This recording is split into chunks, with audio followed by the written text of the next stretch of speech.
உலகமே அதிர்ந்து போயிருக்கும் ஒரு சம்பவம் நடந்து முடிந்திருக்கிறது. ஹாலிவுட் பட பாணிகள் நள்ளிரவில் ஒரு நாட்டின் எல்லைக்குள் புகுந்து அந்த நாட்டின் ஜனாதிபதியை தூக்கி வந்திருக்கிறது அமெரிக்க ராணுவம். வெனிசுலா அதிபர் நிக்கோலஸ் மதுரோ மற்றும் அவரது மனைவியை அமெரிக்காவின் டெல்டா போர்ஸ் படை அதிரடியாக கைது செய்து தற்போது நியூயார்க் நகருக்கு கொண்டு வந்துள்ளது. இது வெறும் கைது நடவடிக்கை மட்டுமல்ல, உலக நாடுகளுக்கே விடுக்கப்பட்ட ஒரு மிகப்பெரிய எச்சரிக்கை மணி. மதுரோ கைது செய்யப்பட்டதை அடுத்து வெனிசுலாவின் இடைக்கால அதிபராக டெல்சி ரோட்ரிக்ஸ் பொறுப்பேற்றுள்ளார். ஆனால் அவர் நாற்காலியில் அமர்வதற்கு முன்பே அமெரிக்க அதிபர் டொனால்டு டிரம்ப் ஒரு பகீர் எச்சரிக்கையை விடுத்துள்ளார். டெல்சி ரோட்ரிக்ஸ் சரியாக நடந்து கொள்ள வேண்டும், அப்படி இல்லை என்றால் மதுரோவை விட மிகப்பெரிய விலையை அவர் கொடுக்க வேண்டியிருக்கும் என்று டிரம்ப் ஓபனாகவே மிரட்டல் விடுத்துள்ளார். இது சர்வாதிகார ஆட்சிக்கு எதிரான நடவடிக்கை என்று அமெரிக்கா கூறினாலும் இது ஒரு நாட்டின் இறையாண்மை மீதான தாக்குதல் என்று கொந்தளிக்கிறது வெனிசுலா.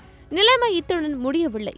வெனிசுலாவின் புதிய இடைக்கால அதிபர் டெல்சி அமெரிக்காவுடன் சுமூகமான உறவை விரும்புவதாக கூறினாலும் அந்நாட்டின் பாதுகாப்புத்துறை அமைச்சர் விளாடிமிர் பாட்ரினோ லோபஸ் உலக நாடுகளை உலுக்கும் ஒரு கருத்தை சொல்லியிருக்கிறார். இன்று அமெரிக்கா வெனிசுலாவிற்கு எதிராக திரும்பியிருக்கிறது. நாளை இது எந்த ஒரு நாட்டிற்கும் நடக்கலாம், எந்த ஒரு தேசத்திற்கும் நடக்கலாம் என்று எச்சரித்துள்ளார். அமெரிக்காவின் இந்த நடவடிக்கையை உளவியல் போர் என்றும் ஏகாதிபத்திய ஆக்கிரமிப்பு என்றும் அவர் கடுமையாக சாடியுள்ளார். இதற்கிடையில் டிரம்ப் தனது பார்வையை மற்ற நாடுகள் மீதும் திருப்பியுள்ளார். வெனிசுலாவை தொடர்ந்து கியூபாவும் விரைவில் வீழ்ச்சியடையும் என்று டிரம்ப் ஆருடன் சொல்லியிருக்கிறார். வெனிசுலாவின் எண்ணெய் உதவி இல்லாமல் கியூபாவால் தாக்குப்பிடிக்க முடியாது என்பது டிரம்பின் கணக்கு. அது மட்டுமல்லாமல் டென்மார்க்கின் ஒரு பகுதியான கிரீன்லாந்து தீவு அமெரிக்காவிற்கு தேவை என்றும் டிரம்ப் கூறியிருப்பது ஐரோப்பிய நாடுகளையே கலக்கத்தில் ஆழ்த்தியுள்ளது. மதுரோவை கைது செய்தது சட்டவிரோதம் என்று சட்ட நிபுணர்கள் கூறினாலும் இனி இதைவிட மோசமாக எதுவும் நடக்காது என்று கூலாக பதில் சொல்லியிருக்கிறார் டிரம்ப்.